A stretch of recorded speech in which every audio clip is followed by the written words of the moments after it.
experience in matters relating to our governance in our country today. Dr. Konodonko, good morning to you. Good morning and good morning to your cherished listeners. I trust you're well and keeping safe, sir.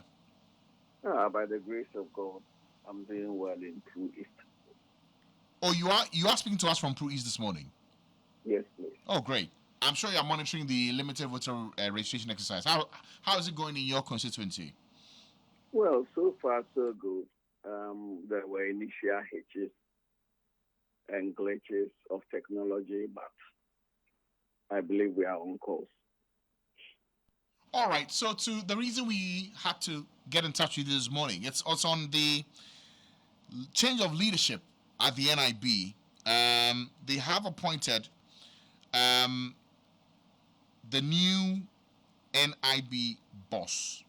He is also a known parliamentary candidate heading into the 2024 elections.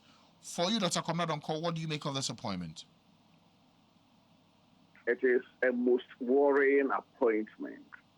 6 months into an election, how do you appoint a parliamentary candidate as the managing director of a very ailing state bank? NIB has consistently incurred losses for the last 5 years. So this is a bank that is struggling.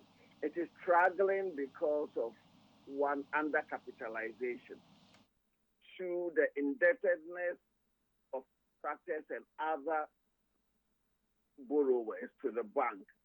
And these contractors have defaulted because they have not been paid by the government of Ghana that has contracted them in a number of projects. So, and then of course, managerial lapses and weaknesses have also been the lot of NIB. And therefore, one expects that in making new appointments, we will be looking at a recovery program that should take at least 3 to 5 years, a medium-term recovery program. How do we get NIB back on its feet? There have been attempts in the past. In fact, through the last 4 budgets, the government had always stated that they were going to amalgamate NIB and the Agricultural Development Bank. None of this has seen the day of light, the light of day, sorry. And it is important then that if we're going to make an appointment at that level of managing director, we must be very keen and interested in the national interest. How do we protect the National Investment Bank, which is essentially a state-owned bank? And yet, the NPP government, led by Nanado and Dr. Bawumia, have seen it fit to appoint their prospective parliamentary candidate for the Manso Nkwanta constituency as the MD. Every parliamentary candidate should be very busy now campaigning. So again, apart from the partisanship, how do they expect the parliamentary candidate to have enough time to address the issues of the bank? So that is obviously a political trick, a trick to use the resources of the bank to fund the parliamentary campaign of the candidate. And my biggest chagrin is not even against the government for making that obvious, ill-advised, ill-fated political decision, but the Bank of Ghana.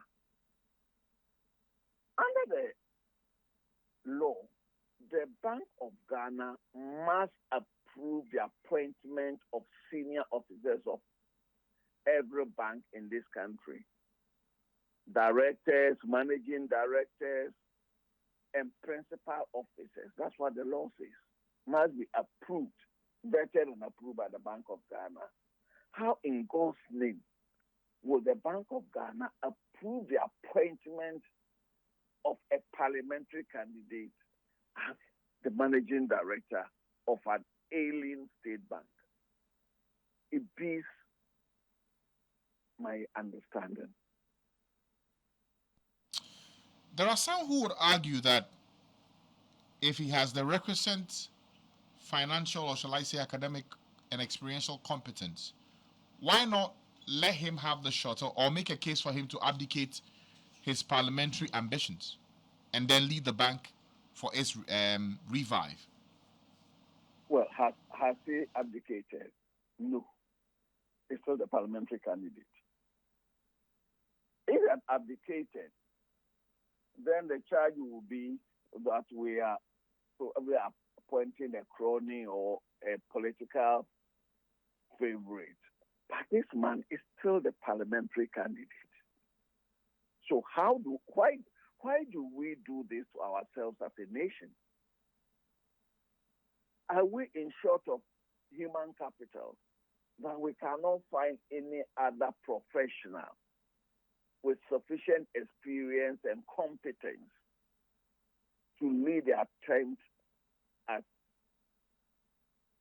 reviving the bank? Is that our lot? Is that how low we have sunk as a nation? So, Dr. Donkor, are you saying that this appointment should be revoked, or he must give up one of the two? The appointment should be revoked. The appointment must be revoked. And the Bank of Ghana must live up to its expectations, its duties as a regulator. The Bank of Ghana has a dual function.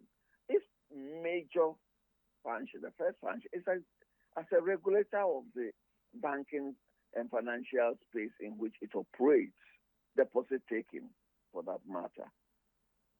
And the Bank of Ghana, by this appointment, has abysmally failed. Abysmally failed. And I call on the governor, who is the chief executive and the board chair of the bank, to live up to his responsibility. And if he cannot, then he should resign. Because you cannot preside over this eyesore to the public conscience. This cannot be allowed to continue. We're speaking here about an institution that you've already indicated has struggled.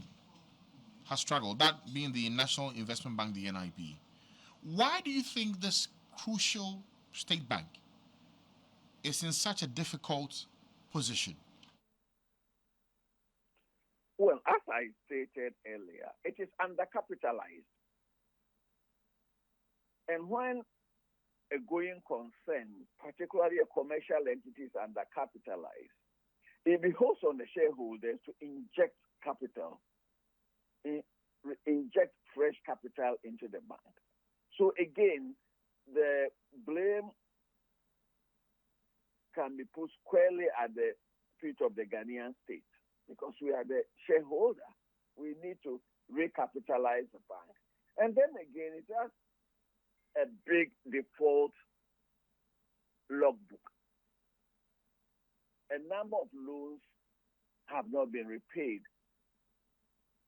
And under international financial reporting standards, they have to either write off after a certain period or impair those loans. And once you impairment is at expense. Once you impair those huge loans, it affects your bottom line. And so the bank has suffered from multi-factors: undercapitalization, weak management, weak loan recovery, among others. Yet it has a huge potential. And it is important that we encourage and grow indigenous banks in the Ghanaian economy. That is of critical national importance.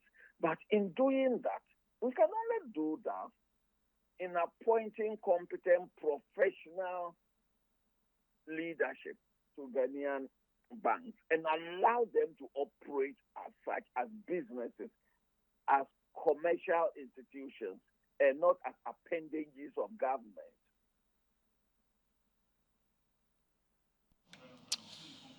All right. Okay. Doc, how? So you're saying that the appointment should be revoked immediately, and if it doesn't, what should happen? Well, the collective people of Ghana, the Ghanaian collective, must take on the government for this disastrous appointment, and the Bank of Ghana in particular, for supervising such mediocrity.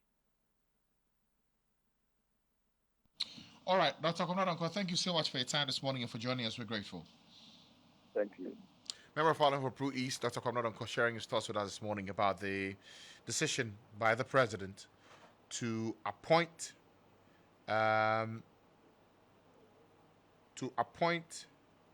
Mr. Tweneboah Kodua Fokuo as the new head of the National Investment Bank. He also is the parliamentary candidate for the NPP for the Manso Nkwanta constituency in the Ashanti region.